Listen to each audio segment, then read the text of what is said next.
Somewhere over the rainbow. Enfin voilà, je me suis ridiculisé. Vous avez reconnu l'air, c'est Judy Garland qui le chantait il y a très très longtemps dans le film de Victor Fleming. Et ben en fait, avant que le magicien d'Oz soit le magicien d'Oz, il s'est passé vachement de trucs et c'est ce que Sam Raimi nous explique dans le monde fantastique de Oz. Et pour commencer à en parler, on accueille un nouvel invité, Mathieu. Bonjour. Bonjour. Qu'en as-tu pensé? Alors, je suis un peu mitigé en fait. C'est un film que j'attendais énormément. La première partie, en fait, je la trouve vraiment fantastique avec cette première introduction qui se passe en noir et blanc, donc dans la vraie vie entre guillemets, où Oz est un magicien un peu miteux. Et, qui reprend le procédé d'ailleurs du premier, le noir et blanc. Voilà, on est un peu dans cette logique-là. Et toute cette scène, y compris dans la scène où en fait la montgolfière subit la tempête et donc arrive à Oz, j'ai trouvé que c'était vraiment fantastique. Sam Raimi fait une démonstration technique dans sa réalisation comme on attendait en fait, avec les mêmes procédés, des choses qui nous avaient déjà impressionné dans Spider-Man. Donc c'est vraiment quelqu'un qui maîtrise son sujet, qui maîtrise la caméra et c'est hyper impressionnant. Et en fait, donc l'introduction dans Oz est aussi sympa et au fur et à mesure finalement où le film se met en place, où l'histoire se met en place, je trouve que l'effet un peu waouh du début se dégonfle et on rentre dans quelque chose qui est assez ronronnant, qui n'a pas tellement d'ampleur, avec une histoire qui est vraiment orientée plutôt pour les plus jeunes. Alors c'est pas forcément critique, mais on peut faire des choses pour les plus jeunes, mais avec quand même d'ampleur. Et au fur et à mesure que l'on découvre des personnages, et notamment des personnages qui sont censés venir apporter un peu un souffle de frayeur et qui vont poser des problèmes à Oz, et je trouve que ça sonne un peu faux, et notamment les deux sorcières qui sont censées poser des problèmes à Oz. Les personnages sont pas très écrits, ça fait pas vraiment peur. Le final d'ailleurs va dans ce sens-là, c'est-à-dire que le final dégonfle tout, et au fur et à mesure finalement que le film avance, ça perd de son intensité, et au final on se retrouve avec un film qui je trouve assez vain. Qui va réagir après cette longue tirade?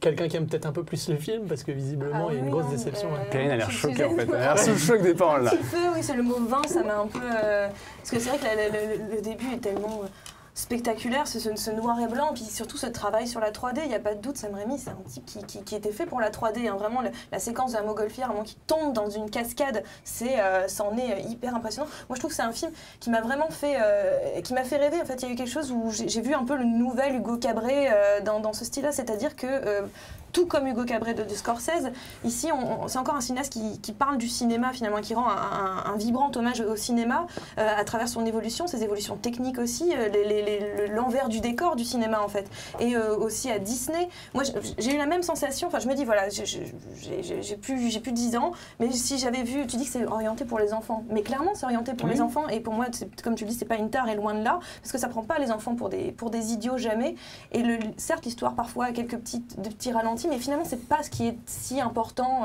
dans le film, c'est plus l'élan du film en fait, c'est ce que ça raconte sur le cinéma d'une part, mais aussi tout à l'heure tu t'as parlé de Cloud Atlas en parlant d'amour, là aussi je trouve que le film dépeint terriblement bien ce que peut être, attention les grands termes, les ravages de l'amour, finalement comment ce personnage de sorcière est juste un cœur brisé. Je trouve qu'il y a quelque chose de très touchant chez les personnages à ce niveau-là, au niveau de leurs sentiments, et moi ça m'a fait l'effet de voir Willow quand j'avais 6 ans quoi. La comparaison une fois parce que Willow c'est très très bien. Non, moi je trouve ça intéressant en fait de voir Disney faire ça, parce que c'est pas la première fois qu'ils s'attaquent au monde d'Oz. Ils avaient déjà fait Oz, un monde extraordinaire, soit Return to Oz en 1985, qui était réalisé par Walter Murch. Connaisseur, hein. Et c'est assez marrant de les voir à chaque fois qu'ils s'attaquent à Oz, ils vont chercher des réalisateurs pas possibles. Donc Return to Oz était réalisé par Walter Murch, qui était le monteur de Francis Ford Coppola. Et là ils vont chercher Sam Raimi, qui est a priori pas le premier type auquel on penserait pour faire ça. Et c'est pas un choix inintéressant, parce que concrètement, moi j'y vois un cadre de la caméra, un type qui, comme on l'a dit, maîtrise extrêmement bien la 3D et est capable de livrer des plans absolument hallucinants. Se débattre avec un scénario imposé qui est là pour le coup, je suis plus de l'avis de Mathieu, et pas forcément génial, notamment sur les sorcières. Oui, parce que moi qui ne l'ai pas encore vu, est-ce qu'on nous explique bien, est-ce que ça a un intérêt de savoir comment le magicien d'Oz est devenu le magicien d'Oz? Le film est raccord en fait avec le film est raccord, mais en fait il se tient quand même vraiment tout seul. Et je pense qu'on est tous d'accord pour dire qu'on ne remet pas du tout en cause en fait techniquement le film qui est vraiment prodigieux, et je trouve. Alors on entend Nico respirer, il va contre-attaquer. C'est vraiment sur le fond en fait que j'ai un problème. Je trouve pas le film prodigieux. Malheureusement, je trouve pas le film prodigieux.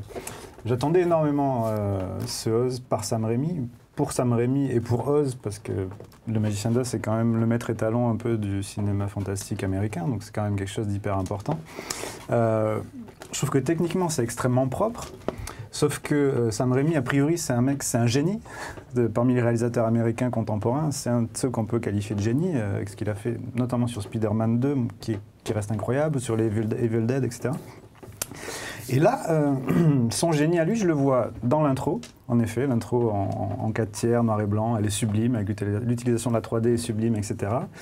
On le retrouve un petit peu quand il arrive dans le monde d'Oz, où il reste encore des plans assez magnifiques. Mais après, ça reste juste des petites fulgurances, il y a des petits excès de folie. Donc, l'arrivée d'une sorcière à un moment qui refait penser à Evil Dead. Il y a des trucs avec, on dirait, du Andy Warhol à un moment. Il y a dans une forêt, il y a une scène, une attaque, mais qui est extrêmement brève.